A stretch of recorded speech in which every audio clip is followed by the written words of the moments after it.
तुम्हें इसकी खबर है।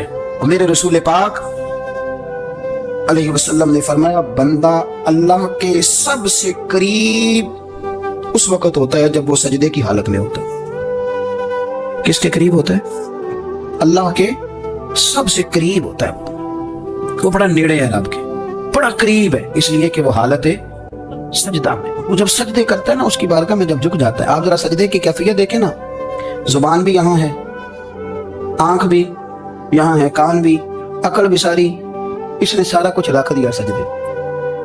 आप वो कभी पीछे जाए तो देहातों में कहा जाता था नाक से नकीरे निकालो, बहुत बड़ी सजा होती थी ना, नाक से नकीरे निकालो, बड़ी सजा होती थी। तो इसने कहा मालिक मुझे किसी ने कहा नहीं, पर देखना मैंने रख दी सारी अकल सजदे में, और रख के कहा क्या सुभान रब्बी या अल्लाह, अल्लाह मैं पस्त हूं तो आला है, अल्लाह तू मेरा रब है और तू सबसे आला। इतना, और फरमाया जब ये इस कैफियत में होता है तो फिर ये अपने रब के करीब होता है। मेरे नबी करीम अलैहिस्सलाम ने मुसल्ले से दिल लगाने का दर्स दिया।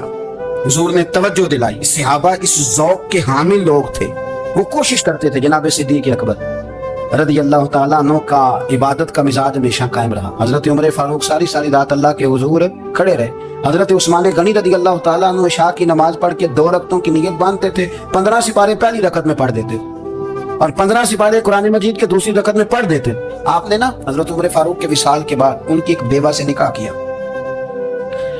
हजरत उस्मान गनी ने निकाह किया। वो खातून आपके निकाह में आई तो अर्ज करने लगी, अमीरुल मोमिनीन मेरे लिए एजाज तो बहुत है कि मैं अमीरुल मोमिनीन की बेवा थी तो अमीरुल मोमिनीन की मनकूहा हो गई हूँ, लेकिन हुजूर न तो मैं जवान हूँ कि मेरे अंदर रगबत होती और ना मैं अब इस काबिल हूँ कि कोई खिदमत कर सकूँ। मेरे साथ निकाह की वजह क्या बनी? तो उस्मान गनी रो पड़े। फरमाने लगे, मैंने उमर फारूक को मस्जिद में अपने रब से डरते हुए देखा, मैंने उसे रोते हुए देखा, अदल करते देखा, इंसाफ करते देखा, उम्मत की खैर खाई करते देखा। तुम्हारे साथ निकाह इसलिए किया है कि तुम मुझे ये बताओ कि उमर फारूक घर के अंदर अपने रब को कैसे राजी करते, घर के अंदर कैसे राजी करते थे, वो तरीके बतलाओ, तुम बताती जाना और मैं भी उसी तरह घर में इबादत करूं। जिस घर में अल्लाह का जिक्र होता है वो घर जिंदों का है, और जिस घर में रब करीम का जिक्र नहीं होता वो घर जिंदों का नहीं है। घर ना हम ना किताबों में पढ़ते हैं कि एक बुजुर्ग कहते हैं, हज़रत फज़ैल बिन अय्याज़ कहते हैं कि मैं एक गली से गुजर रहा था तो घर के अंदर किसी कारी सामने कुरान की आयत पढ़ दी, वाली मन खाफ मकाम रब्बिही जन्नता। मैं तो मेरे कानों से टकराई तो अल्लाह ने मेरी काया ही पलट दी, मैं तौबा कर गया। अब घर के अंदर से आवाज आए तो सही ना तिलावत की, पर अंदर से आवाज आती नहीं, या डेक बजने की आवाज आती है, या टीवी चलने की आवाज आती है, या धूम मचाने की आवाज आती है। इबादत का वो जो खास शौक था, वो जो हुस्न था, वो जो तवानाई थी, वो जो बात। एक जगह पे हम बैठे थे तो वहां एक साहब आए और उन्होंने आते ही कहा कि मेहरबानी करें जरा मुझे मुसल्ला दे दें, मेरे ना कुछ नफल रह गए।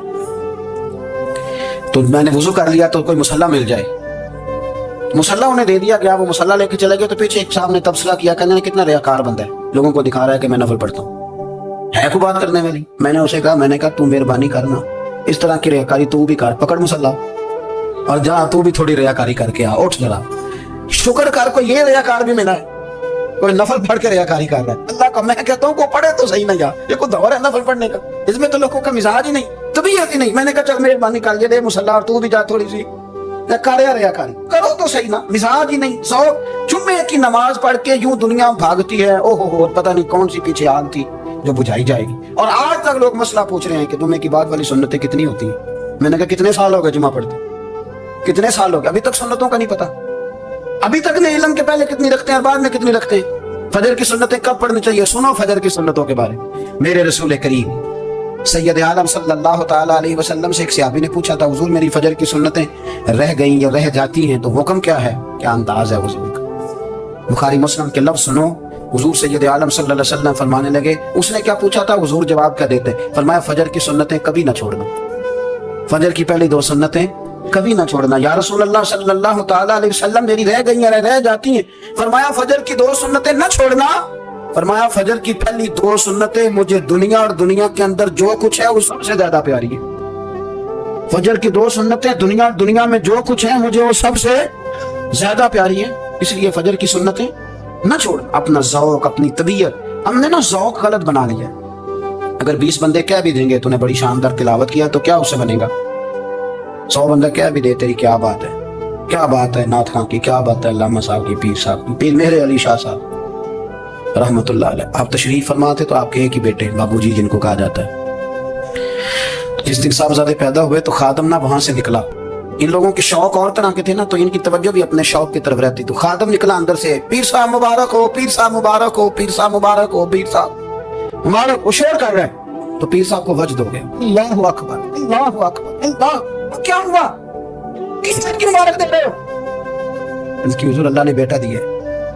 तो आप फरमाने लगे, अच्छा हुजूर आप क्या हुआ, आप तो परेशान हो गए। फरमाने लगे, जब तूने 3 दफा कहा ना मेरे अली को मुबारक हो, तो मैं समझा था शायद तुझे किसी ने बता दिया है कि मेरे अली से अल्लाह राजी होगा। मैं समझा था कि शायद तू ये खबर लेके आया है कि किसी ने बताया है कि मुझे आज खबर मिली है कि मेरे अली से रब अच्छा पुत्र हुआ है। अल्हम्दुलिल्लाह, अल्लाह का शुक्र है। और मेरे लिए मुबारक का दिन वो होगा जब मेरा रब कहेगा कि मैं मेरे अली से राजी हूँ, मेरे महबूब कहेंगे कि मैं मेरे अली से। आप बात को समझे, शौक ही किसी और तरफ था, दिल ही कहीं और लगा हुआ था, तबीयत ही कहीं और मायल थी। कोई वजीफा पूछते थे तो पढ़ते थे वो लोग, कुछ अल्लाह अल्लाह उन्हें बताई जाती थी तो करने का शौक रखते थे, तबीयत थी, कायल थी। हजरत रबी कहते हैं, मैं बड़ी दूर से सफर करके गया हजरत अवैस करनी से मिलने, बड़ी दूर से। और जब मैं पहुंचा तो फजर का वक्त था, तो हजरत अवैस करनी को मैंने पा लिया। तो वो नमाज पढ़ के ना कुरान शरीफ लेके बैठ गए। फरमाते इशराक चाश का वक्त हुआ तो नफलों की नियत बांध ली। मुहद्दिस इब्नुल जौज़ी ने लिखा है, फरमाते हैं फिर जब सवाल का वक्त हुआ तो मस्जिद में झाड़ू देने लग गए। जोर की नमाज पढ़ के तो असर की तैयारी तक वो मस्जिद में बैठे रहे। और मेरे नबी पाक अलैहिस्सलाम ने फरमाया, जो नमाज के इंतजार में बैठा हो वो नमाज ही में है, वो नमाज ही में है। फरमाया मेरी दुनिया, मेरी उम्मत की जो रहबानियत है ना, वो इतनी है कि नमाज का इंतजार करे। आज़ान के बाद नमाज का ये राहब है, ये इस वक्त छोड़ के बैठे हैं जरा। फरमाते हैं असर तक उन्होंने अल्लाह अल्लाह की, फिर मगरिब तक की, शाह की नमाज हुई तो नमाज पढ़ी तो वो थक गए। अब मुझे वो फारिग हुआ, मुसल्ला छोड़े तो मैं मुलाकात करूँ ना, कि आप हैरान ना हो कि इतनी देर बंदा कैसे अल्लाह अल्लाह कर। हमने की नहीं ना, इसलिए हम परेशान हैं। जो आदी होते हैं वो कर भी लेते हैं, वो ये काम है। मेरी बात की समझ आ रही है? जब जाते हो किसी दफ्तर में तो 8 घंटे खड़े रह लेते हो ना, मजबूरी होती है तो खड़े रहा जा सकता है। पासपोर्ट के दफ्तर, बोलिए इमिग्रेशन की लाइनों में, और मैंने तो एम्बेसियों में बंदे 12-12 घंटे पहले जाके खड़े देखे, रह लेते हैं खड़े। तो अगर इन कामों के लिए रहा जाता है तो अल्लाह रसूल के लिए भी खड़े रहा जा सकता है। तो फरमाने लगे कि जब इशा की नमाज के बाद आखिर इंसान थे, थक गए, नींद का गलबा हुआ तो थोड़ी ऐसे आंख बंद हुई तो खोली तो रोने लगे। हजरत वैसे कर दिया, रो के गाने लगे, मालिक मुझे गाफिल तो ना कर, अभी मैंने किया भी कुछ नहीं, दिन खत्म हो गया, कोई नफल नहीं, कोई अल्लाह अल्लाह नहीं, अल्लाह मुझे गाफिल ना कर, मेरी मदद फरमा। फरमाते हैं जब वो रोए तो मेरे साथ जो शख्स था, मैंने कहा उठो चले। कहने लगा हुजूर मिलना नहीं। फरमाया जो मैं लेने आया था वो मुझे मिल गया, जो मैं इनसे सीखने आया था वो मुझे नसीब हो गया, अब और मैंने क्या लेना, खत्म हो गई बात, उठो चले। अल्लाह के बंदों ने हजरत रबिया बिन काब असलमी रदी अल्लाह तआला अन्हु फरमाते हैं, कहते हैं जब बनु कुरैज़ा और बनु नुज़ैर यहूदियों के साथ हुजूर अलैहिस्सलाम ने जंग का ऐलान फरमाया तो वो दुश्मन हो गए। हमें खतरा था कि वो रात को कहीं महबूब को तकलीफ ना दे, तो कुछ लोग ना तलवारें लेके नबी पाक के दरवाजे पे पहरेदारी करते थे। गन मैन रखना हराम नहीं, अगर किसी को वाकई खतरा हो तो उसके लिए सुन्नत भी है। हजरत अली मुर्तज़ा तलवार लेके हुजूर के घर का पहरा देते थे। हजरत रबिया बिन काब असलमी रदी अल्लाह तआला अन्हु फरमाते हैं कि रात मेरी ड्यूटी थी कि मैं हुजूर के घर का पहरा दूंगा। तो फरमाते हैं मैं बाहर सुन रहा था, सारी रात ही मेरे नबी पाक ने अल्लाह की तस्बीह पढ़ी, सारी रात, कभी तस्बीह, कभी तहलील, कभी तहमीद, कभी तकबीर, सारी रात। फरमाते हैं सारी रात हुजूर पढ़ते रहे और सारी रात ही मैं सुनता रहा। मुझे ऊँघ आ गई, मेरी आंख लग गई, हुजूर अभी पढ़ रहे थे, मैं थक के सो गया। और फरमाते हैं जब मेरी आंख दोबारा से खुली तो मेरे कानों में फिर कोई चीज गूंजी, तो मैंने कान लगाया तो मेरे हबीब अभी भी अल्लाह को याद कर रहे। सारी सारी रात हुजूर रब की इबादत करते, इसीलिए तो कहा या अय्युहल मुज़म्मिल कुमिल लैला इल्ला कलीला, अभी सारी रात तो ना जागा कर, थोड़ा आराम भी कर लिया कर। मेरे भाई अपना मुसल्ला, अपनी इबादत, अपने वज़ाइफ, अल्लाह अल्लाह जो आपने किसी से सीखी है उसको कभी कमजोर ना होने दे। शजरा शरीफ जो किसी बुजुर्ग से आप ले लेते हैं तो क्या रस्म है कोई, उस पर कुछ लिखा होता है, वो पढ़ने के लिए दिया जाता है, उस पर लिखा होता है कि ये अल्लाह अल्लाह आपने करनी है। इंसान पर अगर कोई शख्स नेकी कर देता है, एहसान कर देता है, तो इंसान उसके सामने फिर गर्दन नहीं उठा सकता, यार ये मेरे मुश्किल वक्त का दोस्त है, इसने मेरे साथ नेकी की है, कभी भी गर्दन नहीं उठाएगा, झुका के रखेगा। तो अगर आम कोई नेकी कर दे तो उसके सामने इंसान कभी गर्दन नहीं उठाता। तो जो रब सारी नेमतें अता फरमाए, जो कहे कि तेरी तख्लीक मैंने की, तुझसे पहलों को भी पैदा मैंने किया, तेरे लिए जमीन का बिछौना भी मैंने बिछाया, आसमान की छत भी मैंने लगाई, तेरे लिए जमीन से सारी अनाज को, फल को, खेतियों को निकाला भी तेरे लिए, اب تو اس طرح کر کہ تو میری عبادت کر, تو میری بارگاہ میں جھک جا. بہت سارے نشے لوگوں کو لگے ہوئے ہوتے ہیں. ہر آدمی کوئی نہ کوئی نشہ کرتا ہے. کوئی دولت کا کرتا ہے, کوئی شہرت کا کرتا ہے, کوئی اپنی تعریف کا نشہ کرتا ہے. 2-4 لوگوں سے تعریف سن کے مطمئن ہو جاتا ہے. ناراض تو نہیں ہو گیا اس جملے سے آپ؟ کرتے ہیں لوگ دولت کا نشہ بھی. یہ جب نقصان ہوتا ہے تو بندے بیمار نہیں ہو جاتے, پیسے ڈوب جاتے ہیں تو لوگ بیمار نہیں ہو جاتے. تو اس کا مطلب یہ ہوتا ہے کہ نشہ ٹوٹ گیا ہے. بہک ہوئے ہیں نا تھوڑے سے تو کانپتے ہیں, تڑپتے ہیں, پریشان. نشہ ہی اسی طرح ہی کرتا ہے نا, نہیں ملتا تو پریشان ہوتا ہے. یہ سارے نشے ہیں, مختلف قسم کا نشہ. ہم مانتے نہیں اس بات کو, تسلیم نہیں کرتے, کیونکہ تسلیم کرنا بڑا مشکل کام ہے. اس کے لیے تو بڑی ساری چیزیں جو ہے وہ دبوچ کے اور بڑی سارے رستے پھلانگ کے آنا پڑتا ہے. تو بڑا مشکل ہے ماننا, ورنہ کرتے ہیں ہم. ہمارا مزاج ہے. یہ گھومنے پھرنے کا, دنیا دیکھنے کا بھی ایک نشہ ہے. یہ بہت ساری باتیں کرنے کا بھی ایک نشہ ہے. گپ شپ کا بھی ایک نشہ ہے. 2-4 لوگوں کی جب تک پگڑیاں نہ کھول لیں, بعض لوگوں کو نیند نہیں آتی. یہ غیبت کا, چغلی کا, بددیانتی کا, یہ بھی ایک نشہ ہے. اس پر مولا رومی رحمۃ اللہ نے بڑا کلام لکھا ہے. وہ کہتے ہیں مانگ کے کھانے کا بھی نشہ ہے. مانگ کے کھانے کا بھی نشہ ہے. وہ کہتے ہیں کہ ایک بھیک مانگنے والی خاتون تھی, تو بادشاہ کے پاس بھیک مانگنے آئی, تو بادشاہ کو پسند آ گئی, اس نے شادی کر لی. اب اس کو عادت تھی بھیک مانگ کے کھانے کی. تو وہ کنیزوں سے کہا کرتی تھی کہ فٹافٹ نہ روٹی لے کے آیا کرو, میں 2-3 دفعہ مانگوں تو پھر لایا کرو. چونکہ ایک نشہ ہے نا, تو میں مانگوں 2-4 دفعہ تو پھر. تو انسان بہت سارے نشے کرتا ہے, یہ مانتا نہیں. یہ موبائل, یہ فیس بک, یہ سارے نشے ہی ہیں. اپنی فوٹو لگا لینا, سارا دن اسی کو دیکھتے رہنا. اور بڑے بڑے سیانے بندے جو وفادار ہیں, بڑے وفادار لوگ ہیں, لیکن وہ بھی سنجیدگی کے قائل نہیں, اس طرح کے نشوں کا شکار ہیں. یہ سارے نشے ہیں جو ہم نے پال لیے. ہمارے صوفیاء, ہمارے بزرگ فرماتے ہیں کہ تم اس طرح کرو, اگر سارے نشوں سے بچنا چاہتے ہو تو سجدے کا نشہ شروع کرو. سجدے کا نشہ شروع کرو. یہ نا اقبال کہتے ہیں عطار ہو, رومی ہو, رازی. آپ بات کو سمجھیں, عطار ہو, رومی ہو, رازی ہو, غزالی ہو, کچھ ہاتھ نہیں آتا بے آہ سحرگاہی. کہتے بہت بڑا صوفی ہو جیسے فرید الدین عطار تھے, بہت بڑا تصوف کا امام ہو جیسے امام غزالی تھے, بہت بڑا تفسیر کا استاد ہو جیسے امام رازی ہو. عطار ہو, رومی ہو, رازی ہو, غزالی ہو, پر کچھ ہاتھ نہیں آتا بے آہ سحرگاہی. اگر سویرے اٹھ کے روتا نہیں نا اللہ کی بارگاہ, اگر تہجد نہیں نہ پڑھتا, تو کچھ ہاتھ نہیں آتا بے آہ سحرگاہی. پھر اس کو کوئی چیز نصیب. میری بات کی سمجھ آ رہی ہے آپ حضرات؟ جب تک آپ سویرے نہیں اٹھتے, آپ اللہ اللہ نہیں کرتے, آپ کو نوافل کا چسکا نہیں, عبادت کا مزہ نہیں. فرمایا میری عبادت کرو, یہ شوق پیدا کرو, میں نے تمہیں پیدا کیا ہے.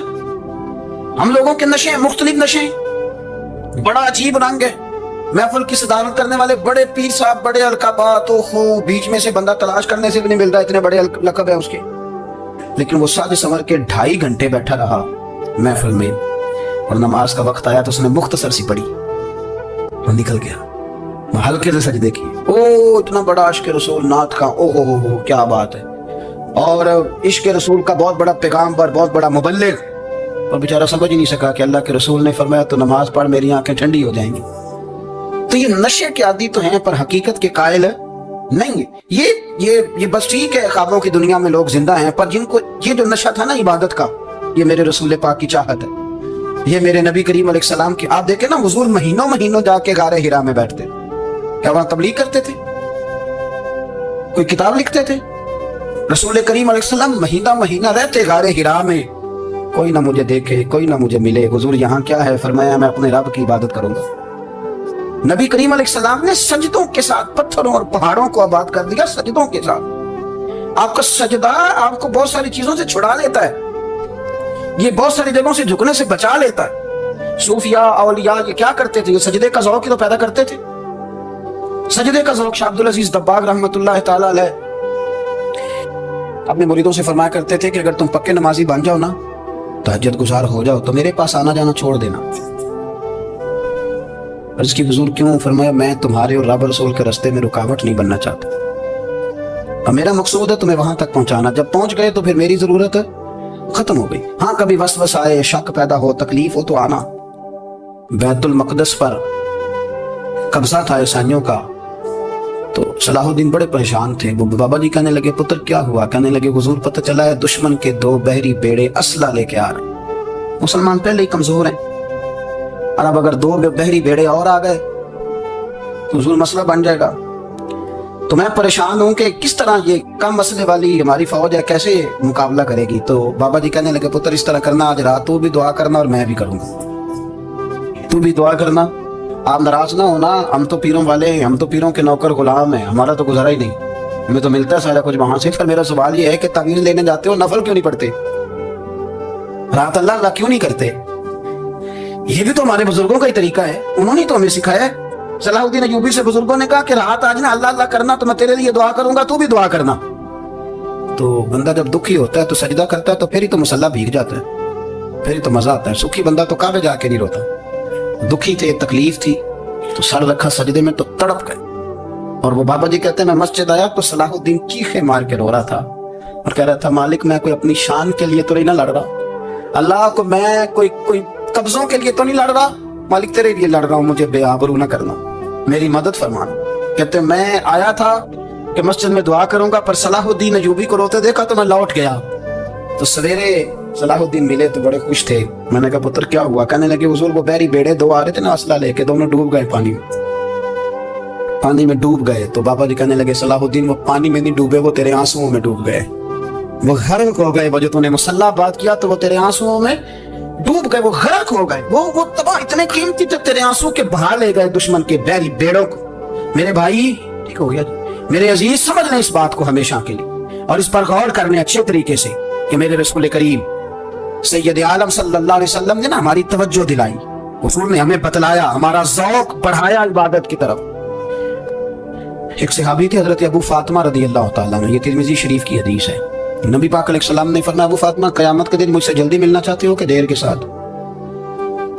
तो कहने लगे, हुजूर कौन होगा जो देर से मिलना चाहे, हमने तो जान दे दी वादाए दीदार पर। आला हज़रत फरमाते हैं, जान दे दी वादाए और नगद अपना दाम हो ही जाएगा।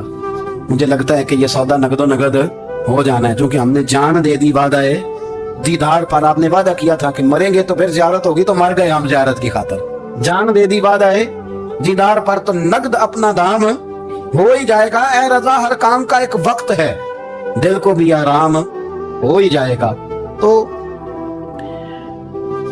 हजरत अबू फातिमा रदी अल्लाह तआला अन्हा से नबी पाक सल्लल्लाहु अलैहि वसल्लम ने फरमाया, जल्दी मिलना चाहते हो कि देर से? उसकी हुजूर फटाफट मिलना है, मैंने क़यामत के दिन आपसे जल्दी मिलना है। तो नबी पाक अलैहिस्सलाम ने फरमाया, फिर इस तरह करना, दुनिया में रह के सजदे ज्यादा करना, फिर सजदे ज्यादा करना, क़यामत में मुलाकात जल्दी हो जाए, कुर्ब मिलेगा तुम्हें।